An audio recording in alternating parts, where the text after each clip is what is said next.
Backyard Professor Chess videos. I have another game that I practiced with my computer. This time he was on 1695 rating. He boosted his rating 10 points. I call it my computer a he in typical male chauvinism stature, of course. It. All right. Mere details. Mere details. I'm practicing the Giuoco Piano, right? And I'm using my computer as a sparring partner for right now. And as I experiment and play with it and study the various ways that it'll respond, I test and analyze different variations. And then what I do is I play it a game after 2 or 3 hours of analyzing this and analyzing that and comparing notes of how Alekin played compared to how Capablanca played it, or compared to how Shirov played it as opposed to how Jeremy Silman plays it, etc. Then I play my chess computer another game. And this time I upped the strength rating by 10 points so that I could see how it played. And this was my second game playing the Giuoco Piano against my computer with some very interesting results. Now this is much more typical of a Giuoco Piano. And again, I'm going to attempt to do the standard way of fighting for the center as much as I can.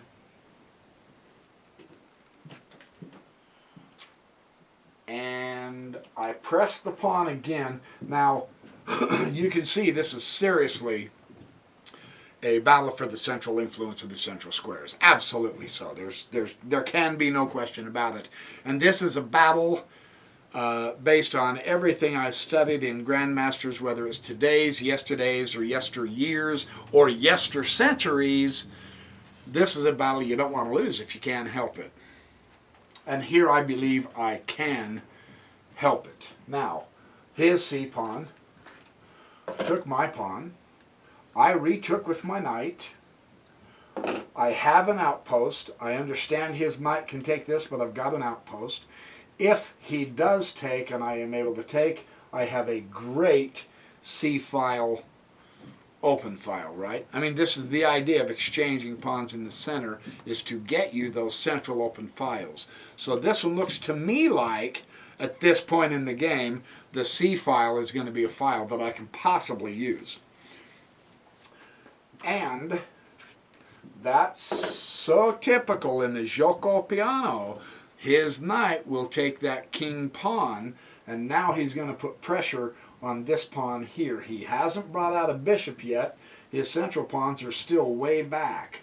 So as far as space, it seems to me on this board that I have greater central space right now.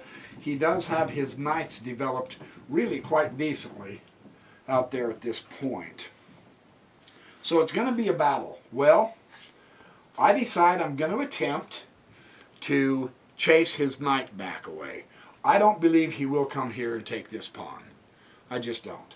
I don't believe he's going to come down into here or here just yet. There's not enough support from his other pieces.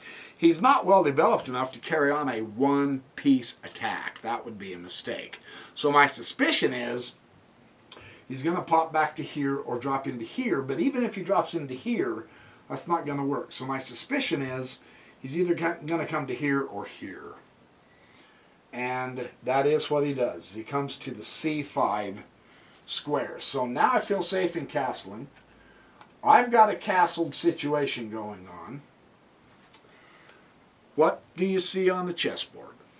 I got my castle. Now he hasn't castled yet.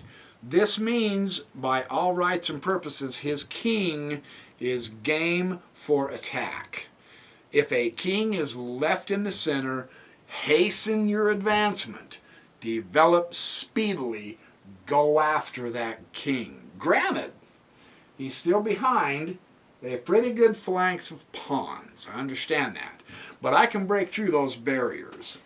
Now it's time to go after the attack. And he pulls his knight. No, not that one's stupid. This one's stupid. Yes, he pulls his knight to e5. So he's manipulating his knights. Now, at this point, I want to go check just to see what he's going to do. He brings up his bishop. I go ahead and exchange the bishop. Queen takes d7. I'm going to take the E file, the open file in the E. See, my suspicion that it was going to be the C file earlier didn't pan out yet. At all, did it? But I do have a file here, so take it. And it is directly across from the king. And he comes down to here to d3. Now, this is kind of interesting, isn't it? He's got a knight backing up his forward knight on d3. He's coming into here. He's coming into here. He's forking my rook, my bishop. He's coming over into here.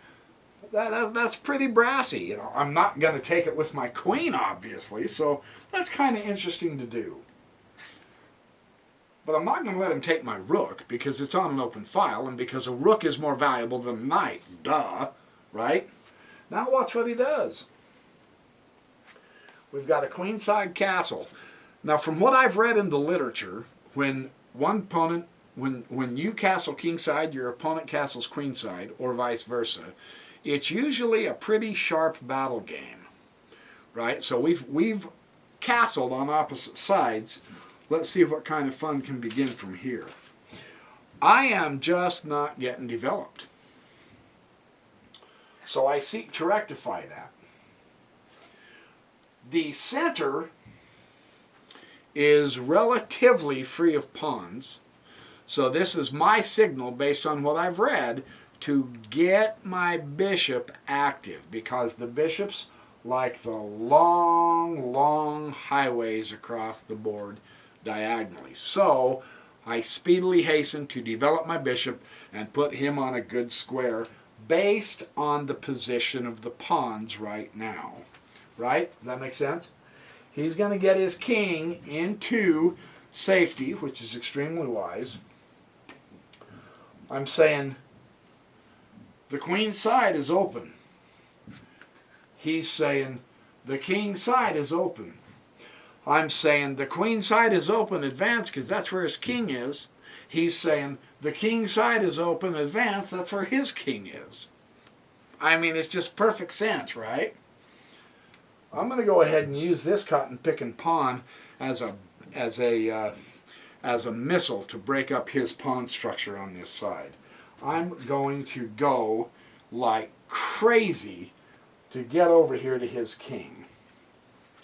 And now he brings out his bishop 8-6. You can see now we're both developing and we're both getting going, and because we've castled on opposite sides, he's bringing his material over to the king side, I'm bringing my material up over on the queen side.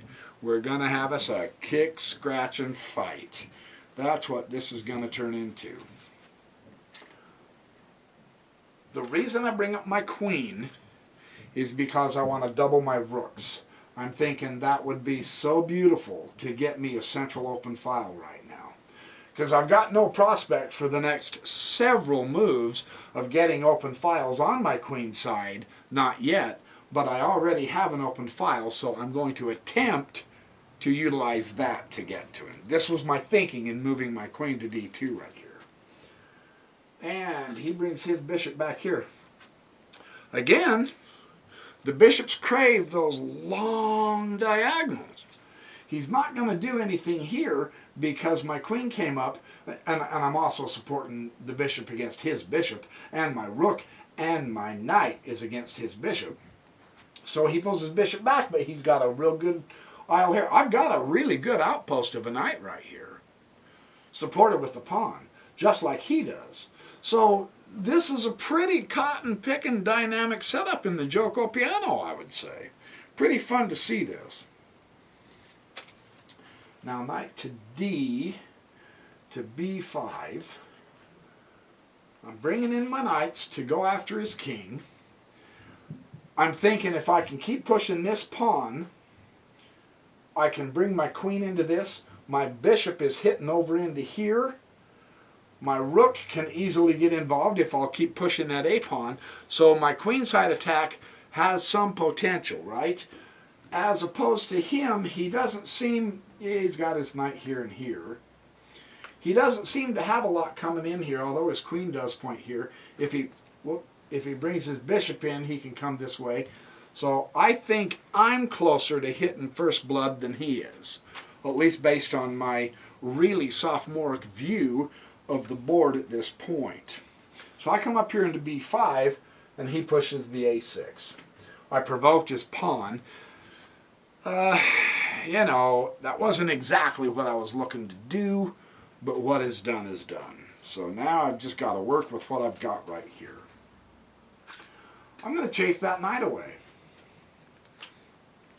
Now, why not? Think about it. This knight's under attack. If I attack this knight also, I'm going to win one of those, right? So I kind of muffed it over here, but I've got two pieces under attack. I should be able to get one of those knights, right? That's my thinking. I exchange the knight. He gets the knight. I get the knight.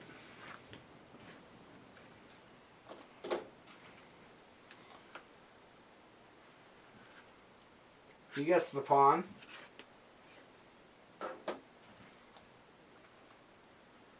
And my bishop comes up here to b6 to threaten the rook. Unfortunately, I lost a knight and a pawn in that exchange. Way to go, dork. However, I think I've got a chance at an attack here. Right? So this is what I'm doing at this point. Rook comes dodging over here to c8, takes the open file. Now isn't this interesting? The open file for him, well, the partial open file. When I say open file, I mean he doesn't have a pawn obstructing his rook.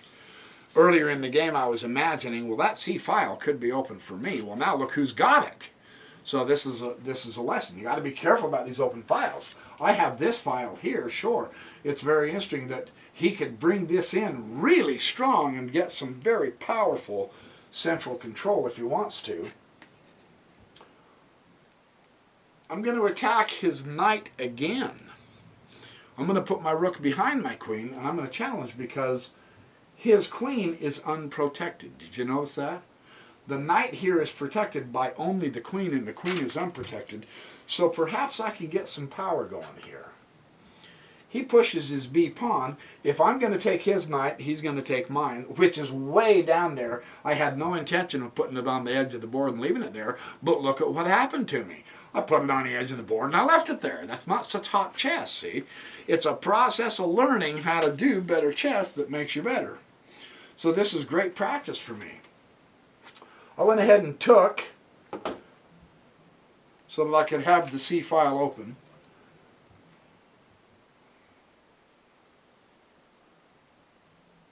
Oh, I can't. I'm not sure if that's the rook he did. I didn't write that down very well. Rook d8. I took d8. Bishop takes... Nope, it wasn't that rook. It was this rook. I do too remember now. I didn't write this very good. He brought his rook to d8. I took the rook at d8. Then his rook takes the bishop at d8. And I come up here to e3. Now this is getting to be a terrific battle. And he comes up here to e4. And now he's going to support the knight. Here was my thinking on this part.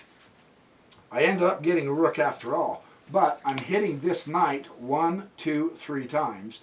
He's protecting it 1, 2, and now 3 times with the pawn. And here was my thinking. I was thinking if I can get rid of that central knight, I can really basically come marching with my pawns up through here, and I can win this game. If I do this correct. I've got my pawn here covered from the bishop, and the knight, although see it's not very well covered. So what do you do in this case? Well, you take the pawn. I said, for Pete's sake, yes, the pawn moved up to protect the knight, But so what? Take the pawn. I still have that knight covered by my queen and my rook, attacking it twice. Granted, it's protected twice also, but I've eliminated one of the defenders, and I can pull that rook back down if I need to. So this was my idea here. And then bishop takes b2. A nice little counterplay move. I'm thinking, holy cats, what do I got to do here? Pull the knight back in and bring it up. Bring it up and in. And now look at this. He's starting to bring his pawn majority against my pawn majority on my king's side. But notice I have focused his attention over here to his queen side. That was one thing I noticed in the game. I thought, now this is cool, because I think because I put more on his queen side, he's coming to the queen side instead of coming over and attacking on my king side, right? That's really kind of fun. I have to dodge down, of course, because here he comes threatening my rook. And his knight comes back up here to c5. And at this point, I said, let's do something fun. Let's change off the queens. Let's get rid of the queens. At this point, I think I could have him. He takes that with the queen. Now, in this instance, of course, that makes perfect sense, because I've got his knight pinned, but he's only got the one rook. He doesn't want to leave me with two rooks in all these open files. So it makes sense that he took that with the knight, as far as I'm concerned. And now I can take that pawn on e7. Now you can see that I really think I've got the upper hand here. There's no question. I've got him attacked this way and this way. Yes, he's got this long diagonal with his bishop, but his bishop's not doing a lot at this point. His bishop's not nearly as strong as my rooks. He does have the pawn majority over here, however. I've got the pawn majority over here, and they are certainly much farther advanced, so he's going to have to play a defensive position, so far as I can see this, right? And sure enough, he comes up to c7. And I come up to d4. I'm willing to exchange the knight and the bishop at this point, because the center is wide open. I mean, that bishop can be extremely powerful if he uses it right. I'm willing to exchange it. And I thought he would exchange it, except he didn't. He dropped his king to here. And I said, okay, if he's not going to exchange the knight and the bishop, then I'm going to keep bringing my knight up further so that I can have three powers attacking him, right? So I come up to e6, threatening his rook, and his bishop comes up here to f6. Nice. Very interesting. He's thinking, well, if I change the rook, he'll get the rook, and then he'll get my knight too. So this is good for him, except for one problem. I have the rooks, so I don't need to lose a rook, and I don't need to exchange a rook. Just pull the rook over. I maintain the pressure against the knight. I'm still maintaining the pressure against the knight. He's still pinned, so why leave the rook in danger? Simply pull him out. I don't have to exchange anything just yet, right? I looked at this quite hard, trying to figure out, good grief, am I going to lose two powers? No. No, there's nothing compelling me to exchange yet at all, so pull the rook back.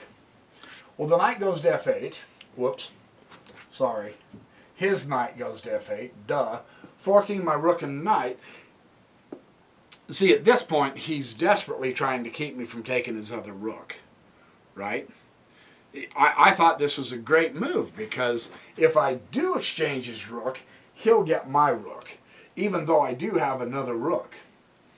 So how do I do this? How do I avoid losing a rook? And then on the other hand, the other question in my mind was, why do I want to avoid losing a rook? I'm a power up.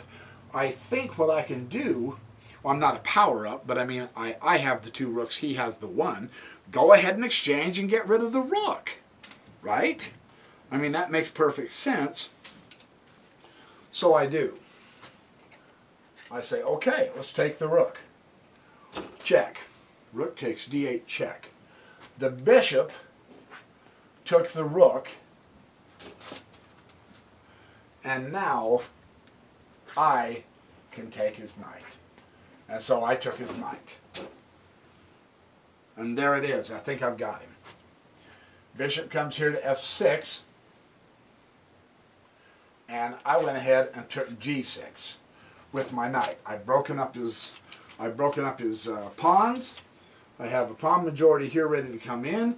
I have a rook that's going to keep the king back on that 8th rank. And at this point, it resigned.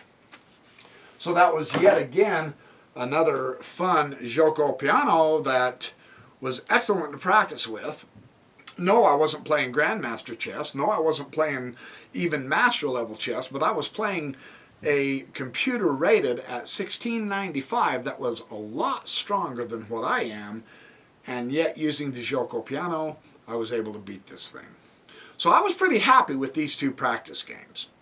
And this opening is instruction rich with tactics and strategies because of the way it opens. I really actually like it. Now, what I think I want to do, and I knew this was going to happen, and there's just simply, I haven't even begun to examine the Giuoco Piano with you, but at least I've given you some basics with the first few videos, right? And now I've given you a couple of little bit more in-depth views of the Giuoco Piano. I'm going to move on to another opening, and of course now everyone's popping out their openings, their favorite openings, and I knew that was going to happen. I like to give you an overview, and then I want to give you some really good in-depth lessons. John Cordisco says the 4 knights is the next best logical from the Giuoco Piano, and then from there into the Ruy Lopez. I have been looking at the English opening a little bit, which is a still very popular opening right now. I believe what I am going to do, though, is show you a few games, give you the idea of the 4 knights, because as a general rule, the knights should be moved first before you do the bishops, the rooks, the queen, etc. And that's just a very vague generality. It depends on context, of course. But man, once you get those 4 knights out in here into this board, there are just hundreds and thousands of various contradictions, problems, traps, really excellent tactics that you really need to be aware of. So, I'm going to begin next video on the 4 knights and open that up, and then I'll either go from the 4 knights to the Ruy Lopez, the Spanish, or else I might pursue the English opening. And then one of you asked me about the Dutch, and I personally, a year ago, really started enjoying the Dutch, and I may very well do another video on the Dutch. But, you know, you have the Nimzo-Indian defense, and you have the Sicilian, and the accelerated dragon, and I mean, there's just so many cotton-picking defenses as black I want to get to also. So, we'll see how I do. But I am going to do the 4 knights. Starting, and I'll probably do, yeah, you know, if I can, do 2 quick games per video with the 4 knights for 3 or 4 videos, and then give you a couple of real good in-depth games, and then I'll move on from there. So, happy studying, happy chessercising. Remember to have a great life, and I will see you in the next video.